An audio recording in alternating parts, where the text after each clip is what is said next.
Os problemas sociais enfrentados pela população negra no Brasil ainda hoje têm relação com a falta de políticas públicas no período pós-abolição.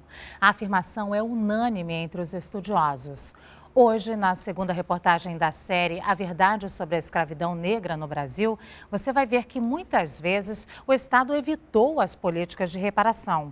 É o caso da distribuição de terras no país. O movimento abolicionista chegou ao Brasil apenas em 1870, com um atraso de quase um século em relação ao mundo. Nomes como Castro Alves, José do Patrocínio, Rui Barbosa e André Rebouças agitavam o cenário político. Com o fim do tráfico internacional em 1850, o valor do escravo subiu bruscamente, o que acabou contribuindo para que os maus tratos fossem coibidos. Nos documentos históricos, é comum encontrarmos advertências do tipo: aos feitores, de nenhuma maneira se deve consentir dar couces, principalmente nas barrigas das mulheres que andam pejadas, ou seja, grávidas.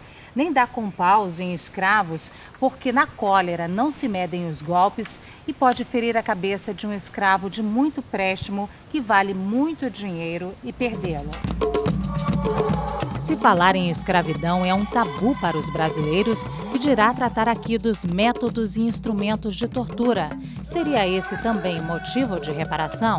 Está lá na próxima Pedra do Céu, o Instituto dos Pretos Novos. Aquilo não é cemitério. Aquilo ali eram os jovens negros que não tinham valor, eram trucidados ali, cortados e jogados em vala comum. O jornalista Rubem Confetti se define como um inconformado com a injustiça e a falta de reparação aos descendentes de escravos. Durante toda a vida, ele mergulhou na história do povo negro no Brasil. Guerra do Canudos, os soldados voltaram reclamando que precisavam de casa para morar, que foi prometido pelo Ministério do Exército. Habitem ali aquele morro, o morro da favela, o morro da Providência da favela. Foi esse presente. Segunda Guerra Mundial, as pracinhas eram principalmente negros. Ora, se nós já estávamos aqui, foi dada a liberdade e as nossas terras. E sempre que nós tivemos possibilidade de terras, nós as perdemos. Em 1850, fazendeiros de São Paulo, Minas Gerais e Rio de Janeiro conseguiram aprovar a chamada Lei de Terras. Pela nova lei, as terras só poderiam ser adquiridas por meio da compra. Com isso, em 1888, os 700 mil escravos libertos, 500 mil deles vivendo em São Paulo, no Rio e em Minas, ficavam impedidos de obter legalmente propriedades por meio de reparação.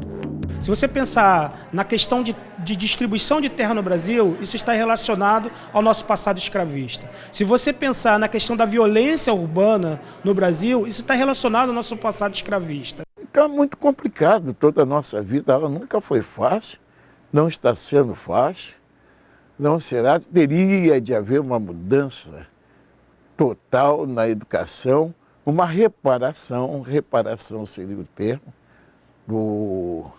do nosso legado, sabe?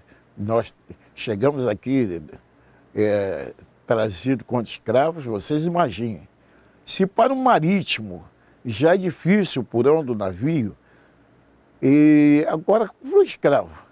Se naquela época era natural que os marítimos morriam assim, de 5 morriam 2. E os escravos, os negros, para chegar até aqui.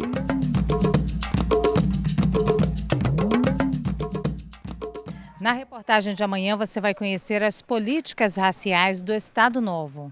Getúlio Vargas faz exatamente o inverso. Traz o negro e todas as suas tradições culturais para perto e aqui a gente mantém sob controle.